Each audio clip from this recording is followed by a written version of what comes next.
evening guys. So ayan, kakatapos na ng training namin. So ayan, andito kami sa office. So ito rin yung mga OFW, no, after ng work nila. Ano sila, na umaattend sila ng training. And ayun, sobrang saya lang. And sana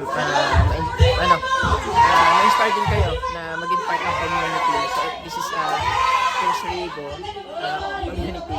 So ayun, after nga ng training namin, so ayun, ginagawa yung business, part-time lang. And yun, kakatapos lang ng training namin.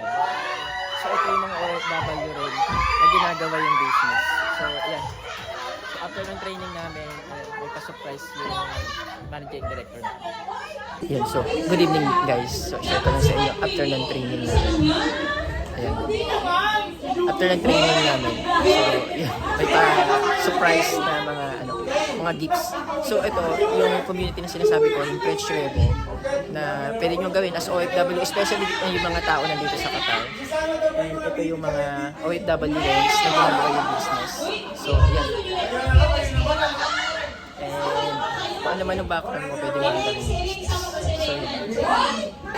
Hi, good evening mga kabayan, especially mga OFW dito sa Qatar. So to share ko lang sa inyo yung community. Ito yung community namin. So after ng training namin, ito ginagawa namin.